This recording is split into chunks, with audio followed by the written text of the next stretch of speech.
आदाब, नमस्कार। मैं उज़मा और आप देखना शुरू कर चुके हैं मंथन टुडे। बिहार की राजनीति इस समय अशोक चौधरी और उन पर लगे भ्रष्टाचार के आरोपों को लेकर गरमाई हुई है। जनसुराज के सूत्रधार प्रशांत किशोर ने मुख्यमंत्री नीतीश कुमार के सबसे भरोसेमंद और सीनियर मंत्री अशोक चौधरी पर गंभीर आरोप लगाए हैं। आरोप यह है कि पिछले 2 वर्षों में उन्होंने और उनके परिवार ने 200 करोड़ से ज्यादा की अचल संपत्ति खरीदी है। इतना ही नहीं, प्रशांत किशोर ने इस मामले में दस्तावेज भी सार्वजनिक किए और प्रेस कॉन्फ्रेंस कर नीतीश कुमार के दूसरे चेहरे डिप्टी सीएम सम्राट चौधरी और मंत्री मंगल पांडे पर भी सवाल उठाए हैं। लेकिन सबसे ज्यादा चर्चा अशोक चौधरी पर लगे आरोपों को लेकर है, जिसने बिहार की राजनीति में भूचाल ला दिया। यह मामला और भी बड़ा इसलिए हो गया है क्योंकि मुख्यमंत्री नीतीश कुमार पर सवाल खड़ा हो रहा है। नीतीश की छवि हमेशा भ्रष्टाचार के खिलाफ सख्ती दिखाने वाले नेता की रही है। वो कई बार आरोप लगाने पर मंत्रियों से इस्तीफा ले चुके हैं।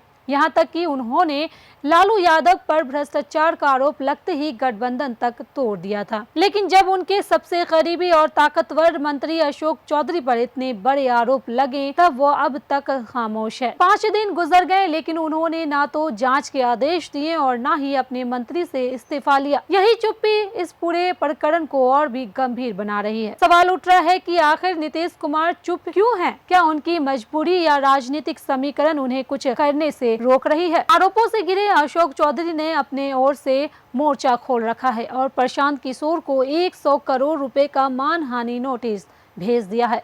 उनका कहना है कि उनकी सारी संपत्ति और आयकर विवरण पहले से सार्वजनिक है, किसी भी तरह की गड़बड़ी नहीं की गई है। उनका यह भी आरोप है कि प्रशांत किशोर पुराने केस से घबराकर नए आरोप गढ़ रहे हैं। हालांकि इन सफाइयों के बावजूद अशोक चौधरी को पार्टी में अलग थलग पड़ते देखा जा रहा है। जदयू के भीतर उनके समर्थन पर असर पड़ना तय माना जा रहा है। दूसरी तरफ विपक्ष और जनसुराज इस मामले को जमकर भून रही है। जनसुराज की साफ मांग है कि अशोक चौधरी से तुरंत इस्तीफा लिया जाए। विपक्ष का हमला और तीखा हो गया है। चुनाव से पहले विपक्षी दल इस मुद्दे को बड़ा हथियार बना सकते हैं और नीतीश की साफ सुथरी छवि को निशाना बना सकते हैं। सियासी हलकों में यह चर्चा भी गर्म है कि नीतीश की खामोशी केवल बिहार तक सीमित नहीं है, बल्कि एनडीए के भीतर भी बेचैनी पैदा कर सकती है। भाजपा के नेताओं पर भी आरोप लगे हैं। ऐसे में अगर मुख्यमंत्री एक्शन नहीं लेते तो विपक्ष इसे सीधे तौर पर